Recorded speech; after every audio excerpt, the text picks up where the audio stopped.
Good evening, everyone. Let's get started with syllabus for class 9th.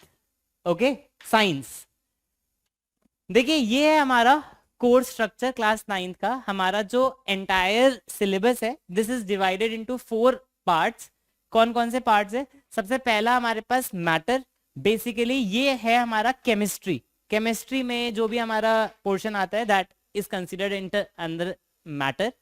Then हमारा organisation of living world, ये जो हमारा topic 2 है और टॉपिक 4 है, ये आता है हमारा बायोलॉजी में. ठीक है, लिविंग वर्ल्ड किस तरीके से ऑर्गेनाइज्ड है और फूड प्रोडक्शन किस तरीके से रहता है. एंड ये हमारा motion force and work, this is physics.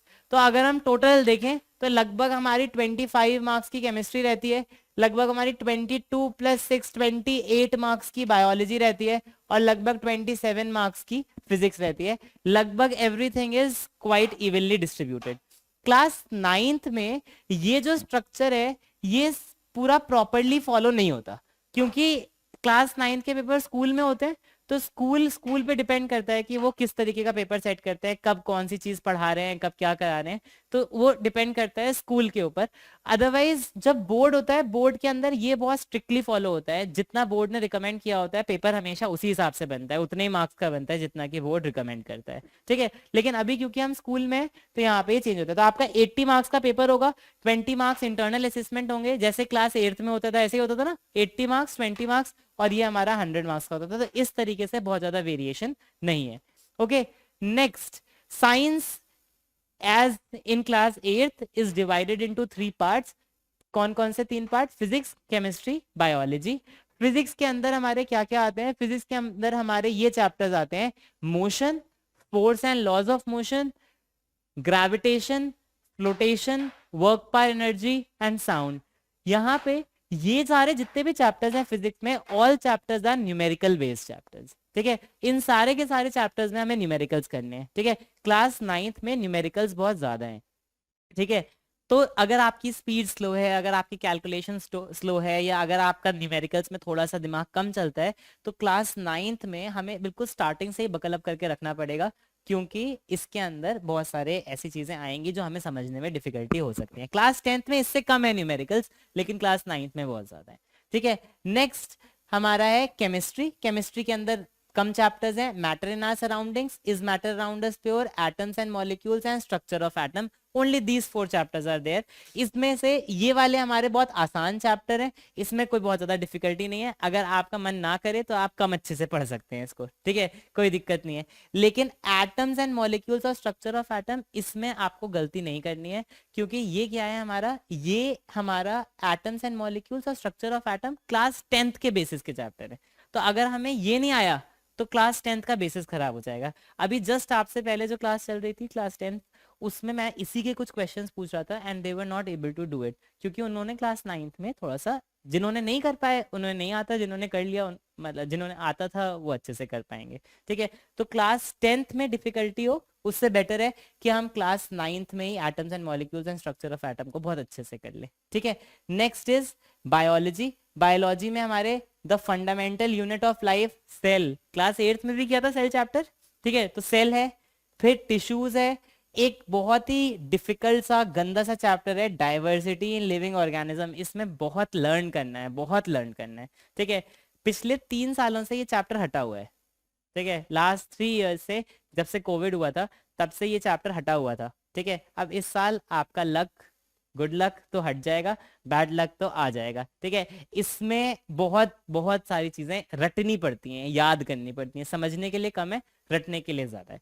ठीक है, इंप्रूवमेंट इन फूड रिसोर्सेज, ये जो आपने देखा था एक फूड वाला सेगमेंट था, ये इंप्रूवमेंट इन फूड रिसोर्सेज है. और इसके बाद एक और पोर्शन है, इसके बाद एक और पोर्शन है that is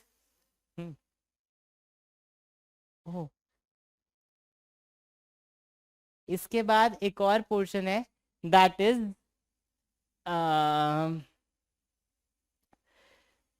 improvement in food resources. के बाद why do we fall ill, वो डिजीजेस से रिलेटेड है कि मतलब किस तरीके से हम बीमार पड़ते हैं, क्या पैथोजेंस होते हैं, किस तरीके से हम दवाइयां लेते हैं तो वो असर करती हैं. All these things will be studying over there.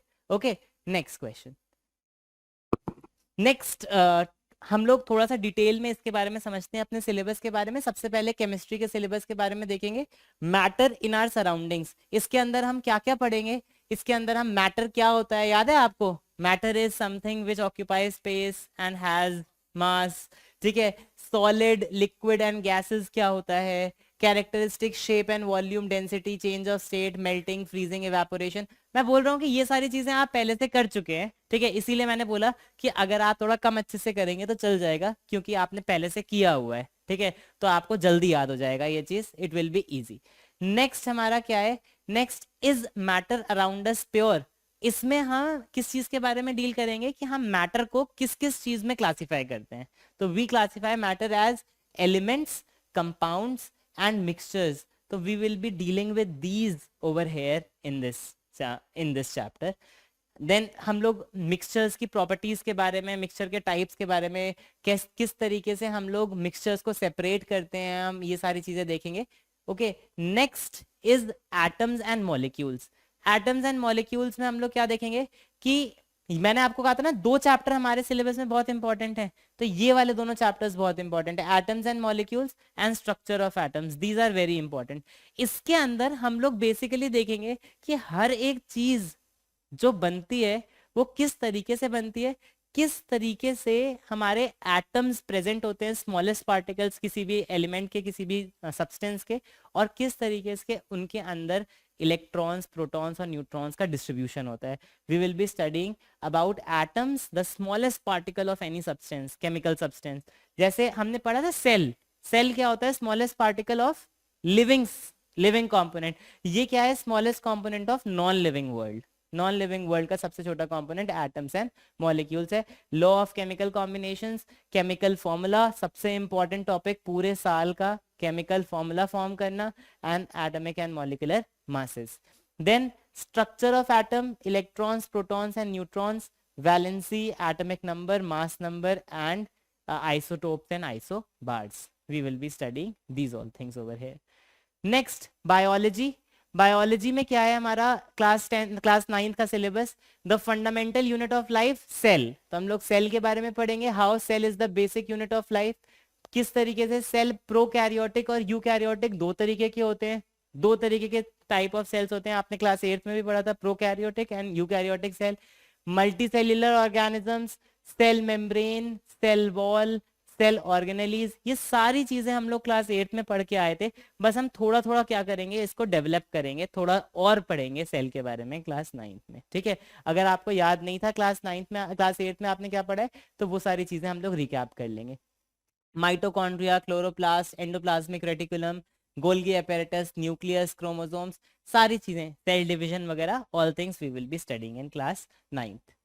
Next is tissues, structure and function. अब सेल जुड़कर अगर हम अपने ऑर्गेनिज्म की बात करें, ठीक है, तो हमारी बॉडी के अंदर सबसे छोटी चीज क्या है? सेल, ठीक है। सेल ग्रुप करते हैं, ठीक है, और ग्रुप करके बनाते हैं टिश्यूज। तो we will be studying about tissues. जैसे फॉर एग्जांपल अगर हम आपके स्कूल में बात करते हैं या अपने डेली लाइफ में बात करते हैं, सब लोग इंडिविजुअल्स हैं, है ना। हम लोग इंडिविजुअली काम करते हैं, अपना अपना, मैं अपना काम करता हूँ, आप अपना काम करते हैं, आप अपना काम करते हैं, हमारे पेरेंट्स अपना काम करते हैं, ठीक है। फिर दो लोग मिलके एक कपल बनते हैं, ठीक है, हस्बैंड और वाइफ मिलके कपल बनते हैं। वो अलग अलग भी काम करते हैं और वो साथ में भी कुछ काम करते हैं, कुछ गोल्स होते हैं जो वो साथ में अचीव करते हैं। फॉर एग्जाम्पल घर खरीदते हैं, फॉर एग्जाम्पल, है ना, कुछ कुछ कुछ चीज। फिर एक फैमिली बनती है, जो कपल है और प्लस जो चिल्ड्रन है, जो डॉटर और सन है, वो मिलके एक फैमिली बनती है। तो ये सब, अब आप कुछ अलग काम करते हैं, आपकी मदर कुछ अलग काम करते हैं, आपके फादर कुछ अलग काम करते हैं, कुछ काम आप लोग साथ में करते हैं। फॉर एग्जाम्पल कहीं पूजा में जाना है, कहीं फंक्शन में जाना है, कहीं घूमने जाना है, कहीं फैमिली के कुछ गोल्स, डिनर, कुछ हम लोग साथ में करते हैं। अब फैमिली हो गई। अब फैमिली, आंगन में बहुत सारी फैमिलीज रह रही है, सोसाइटी में बहुत सारी फैमिलीज रहती हैं, तो ये सारे मिलके क्या बन जाते हैं? एक सोसाइटी बन जाती है। ऐसे बहुत सारी सोसाइटीज है, वो मिलके क्या बन जाती हैं? हिंदू अलग हो गए, मुस्लिम्स अलग हो गए, है ना, क्रिश्चियंस अलग, ये एक कम्युनिटी बन जाती है, ठीक है। ऐसे ही इंडिया और इंडिया के बहुत सारी बाहर कम्युनिटीज हैं, तो यहाँ पे एक पूरी पॉपुलेशन बन जाती है। तो यहाँ पे उसी तरीके से यहाँ पे क्या है, जैसे सेल है, सेल काम करता है इंडिविजुअली, बहुत सारे सेल्स मिलके एक जैसा काम करते हैं, उनको टिश्यूज बोलते हैं। बहुत सारे टिश्यूज मिलके एक जैसा काम करते हैं, उनको ऑर्गन्स बोलते हैं। बहुत सारे ऑर्गन्स मिलके एक जैसा काम करते हैं, उनको ऑर्गन सिस्टम्स बोलते हैं। बहुत सारे ऑर्गन सिस्टम्स एक जैसा काम करते हैं, उनको ऑर्गेनिज्म बोलते हैं। ठीक है, तो यहाँ पे हम लोग टिश्यूज के बारे में पढ़ेंगे। Structure and function of animal and plant tissues, 4 types of tissues, meristematic, permanent, tissues in plants and tissues in animals. Next हमारा इंप्रूवमेंट इन फूड रिसोर्सेज। तो हम लोगों को जो खाना मिलता है, अगर हम लोग उसमें इंप्रूवमेंट नहीं करेंगे तो एक टाइम पे आपको पता है फेमीन्स थे इंडिया में बहुत ज्यादा, ठीक है, जिसको भुखमरी बोलते हैं। ठीक है, तो वो इतने ज्यादा थे कि लोगों को खाना नहीं मिल रहा था, इस वजह से लोग मर जा रहे थे। We can not even think of कि ऐसा दिन, जब हमें ऐसे दिन बहुत सारे, जब हमें खाना नहीं मिला, खाना नहीं मिला, खाना नहीं मिला, 20, 22, 50 दिन तक हमें खाना ही नहीं मिला, और खाना ना मिलने की वजह से हम मर जाएं। ठीक है, तो वो बहुत ही ज्यादा खतरनाक सिचुएशन है, ठीक है, किसी भी कंट्री के लिए। ठीक है, बीच में श्रीलंका में ऐसा हो गया था, राइट नाउ पाकिस्तान में ऐसा चल रहा है कि देयर इज, टर्की में आफ्टर अर्थक्वेक ऐसा काफी टाइम हो गया था। ठीक है, तो यहाँ पे एक किसी भी कंट्री को जरूरत होती है कि अपने फूड रिसोर्सेज को इम्प्रूव करे, कि किस तरीके से फूड प्रोडक्शन हो रहा है। तो यहाँ पे वो हम लोग पढ़ेंगे कि किस तरीके से फूड प्रोडक्शन में इम्प्रूवमेंट होता है। प्लांट्स, एनिमल ब्रीडिंग किस तरीके से करते हैं, मिल्क प्रोडक्शन किस तरह से इंक्रीज करते हैं, हनी प्रोडक्शन किस तरह से इंक्रीज करते हैं, फूड प्रोडक्शन किस तरह से इंक्रीज करते हैं, will be all studying about this, use of fertiliser, manure, pest, diseases, organic farming, इन सब के बारे में we will be talking about in this chapter. Next is physics. Physics हमारा क्लास 9th का सबसे डिफिकल्ट पोर्शन होने वाला है, क्योंकि फिजिक्स के जितने भी चैप्टर्स हैं सारे अच्छे चैप्टर्स हैं, सारे डिफिकल्ट चैप्टर्स हैं, और सारे न्यूमेरिकल बेस्ड चैप्टर्स है। इसलिए अगर क्लास 9th में सब बात करें तो फिजिक्स सबसे डिफिकल्ट होता है, क्लास 10th में बात करें तो केमिस्ट्री सबसे डिफिकल्ट होता है हमारे सीबीएसई के सिलेबस के अकॉर्डिंग। ठीक है, तो हमारा यहाँ पे सबसे पहला distance and displacement, velocity, uniform and non uniform velocity. इनमें से कोई भी टर्म आपने सुना है पहले? डिस्टेंस, डिस्प्लेसमेंट सुना है? वेलोसिटी सुना है? सुना है? ओके, मतलब बुक में, वैसे normal day to day life में तो सुना होगा, बुक में पढ़ा है? ओके, ठीक है। एक्सेलरेशन भी आपने normal day to day life में सुना होगा, but you have not read about acceleration also, right? Then we will be reading, we will be studying about graphs, uniform motion, uniformly accelerated motion, and elementary idea about uniform circular motion। हम लोग circular motion के बारे में देखेंगे इसमें। ठीक है, बात समझ में आ रही है? तो we'll be studying a lot about lot new things in physics। ठीक है, क्लास 8th में आपके स्कूल में थोड़ा सा न्यूमेरिकल्स वगैरह कराए गए होंगे, ठीक है, लेकिन वो बहुत ज्यादा नहीं थे। ठीक है, वो बिल्कुल बेसिक बेसिक थे और पेपर में नहीं पूछे गए थे। ठीक है, लेकिन यहाँ पर रहेंगे। ठीक है, नेक्स्ट हमारा है force and laws of motion, इसी से रिलेट करता है। मोशन तो है ही, साथ में फोर्स भी हम लोग पढ़ते हैं। Force and motion, Newton's laws of motion, action and reaction forces, inertia of a body, inertia and mass, momentum, force and acceleration. अब इसमें से कौन कौन से टर्म्स आपने सुने हैं? फोर्स, फोर्स, हाँ, फोर्स एंड न्यूटन्स लॉज नहीं सुना, क्लास 9th में नहीं था, क्लास 8th में नहीं था। इनर्शिया सुना है? नो। ओके, तो मास तो सुना है ना? मास सुना है, ठीक है। लेकिन अभी जब हम लोग पढ़ेंगे तब पता चलेगा कि मास का कॉन्सेप्ट जो हमने क्लास 8th में पढ़ा था थोड़ा सा वो गड़बड़ था, वो एक्चुअल में वेट था। हम लोग मास के बारे में जानेंगे क्लास 9th में। ठीक है, हम लोगों ने जो 8th में पढ़ा था that was weight. Gravitation, gravitation हम लोगों ने नॉर्मल वर्ड्स सुने हैं, ग्रेविटेशन या ग्रेविटी सुना है ना हमने। ठीक है, हम लोग अब देखेंगे कि एक्चुअल में कुछ हिंदी में पता है क्या बोलते हैं ग्रेविटेशन को? गुरुत्वाकर्षण। तो हम लोग गुरुत्वाकर्षण के नियम पढ़ेंगे, लॉज ऑफ ग्रेविटेशन पढ़ेंगे। ठीक है, कोई दो ऑब्जेक्ट जो एक दूसरे को अट्रैक्ट करते हैं उस पर कितनी फोर्स लगाते हैं, क्यों लगाते हैं, किस डायरेक्शन में लगाते हैं, वो सारी चीजें पढ़ेंगे। ठीक है, और एक्सिलरेशन ड्यू टू ग्रेविटी के बारे में हम लोग ये जानेंगे कि न्यूटन के सर पे जब एप्पल गिरा तो कितनी स्पीड के साथ गिरा था, कितनी तेजी से गिरा था, कितना फोर्स इंपैक्ट की थी, उस चीज के बारे में, सबके बारे में हमें पता चलेगा।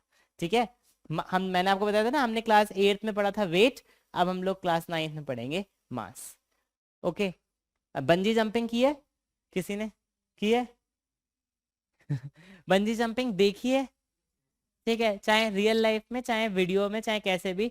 तो आ, वो क्या होता है, लोगों को क्या मजा आता है कूदने में? ऑब्वियसली पैसे लगते हैं ना, फ्री में तो कोई नहीं कराता। ठीक है, और कूदने के ऊपर से नीचे पैसे लगते हैं, इसका लॉजिक तो समझ में नहीं आता ना, कुछ ना कुछ तो इंटरेस्टिंग होता होगा, मजेदार होता होगा, तभी लोग कूदते हैं। ठीक है, तो वो मजा क्या है? वो है फ्री फॉल। जब हम कभी गिरते हैं बिना किसी सपोर्ट के, ठीक है, तो उसको बोलते हैं फ्री फॉल। जैसे एक बॉल अगर हमने छोड़ दी, तो बॉल जब गिर रही है तो उसको बोलते हैं फ्री फॉल। और फ्री फॉल में हमारे अंदर कोई वेट नहीं रह जाता, हमारा वेट जीरो हो जाता है। और बचपन से जब हम पैदा होते हैं तब से हमारा कुछ ना कुछ वजन होता है। ठीक है, एकदम से जब हमारा वजन जीरो हो जाता है, तो वो हमारे अंदर एक एड्रेनालिन हार्मोन होती है, वो रिलीज करता है, जो बहुत अच्छी फीलिंग देती है। उस फीलिंग को एक्सपीरियंस करने के लिए लोग पैसे देके कूद जाते हैं। ठीक है, ओके। तो यहाँ पे नेक्स्ट इज फ्लोटेशन। फ्लोटेशन हम लोग पढ़ेंगे, इसमें we will be studying about thrust and pressure. Have you heard these two terms? Class 8 thrust भी तो पढ़ा था, क्लास 8 में थर्स्ट पढ़ा था ना, फोर्स एंड प्रेशर वाले चैप्टर में। नहीं पढ़ा था? Okay, we will be studying about this Archimedes principle and buoyancy.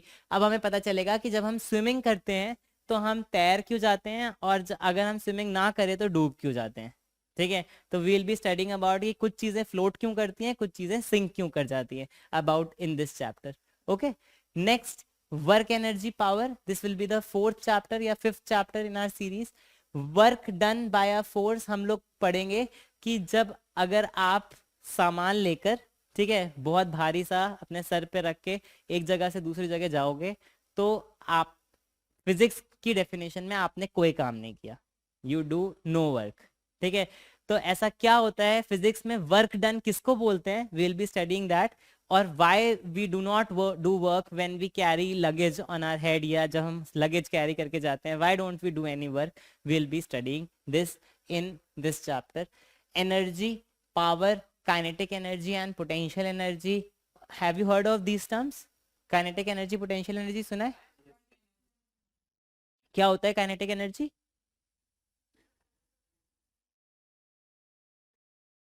when the object is in motion, तो the energy possessed by, अगर सपोज कोई कोई कार खड़ी हुई है और हम उससे जाके टकरा जाएं तो हमें चोट नहीं लगेगी, लेकिन वही कार अगर चल रही है और हम उससे जाके टकरा जाएं तो हमें चोट लगेगी। तो ऐसा क्या है उसके अंदर जो जो चलती हुई कार में है? ठीक है, अगर हम स्विमिंग पूल में जाके खड़े होते हैं तो हमें बहने का कोई खतरा नहीं है, लेकिन अगर हम नदी में जाके खड़े हो जाते हैं तो हमें बहने का खतरा है। तो ऐसा क्या है उसके अंदर जो चलते हुए पानी में है पर स्टैग्नेंट वाटर में नहीं? That is kinetic energy. ठीक है, and we will be studying about potential energy as well, and law of conservation of energy. Then sound, last chapter in physics will be sound. Sound में हम लोग पढ़ेंगे कि sound किस तरीके, ये तो क्लास 8 में भी पढ़ा है ना, तो काफी कुछ साउंड का चैप्टर क्लास 8 के साउंड के चैप्टर से मिलता जुलता होगा, काफी कुछ सिमिलर होगा क्लास 8 के चैप्टर से। Nature of sound, its propagation, various medium in which it propagates, speed of sound, range of hearing, ultrasound, reflection of sound, echo, बहुत सारी चीजें हमारी रिपीट होंगी जो हम लोगों ने क्लास 8 में ऑलरेडी पढ़ी हुई हैं। ठीक है, तो this will B our syllabus for class 9th, complete syllabus जो हमको पढ़ना है क्लास 9th के अंदर। ठीक है, तो इसमें बहुत सारी चीजें होंगी जो हमने नहीं पढ़ी थी क्लास 8 में, नहीं आएंगी, और बहुत सारी चीजें जो क्लास 8 में पढ़ी थी वही आएंगी। ठीक है, will be starting the syllabus from next class. Okay.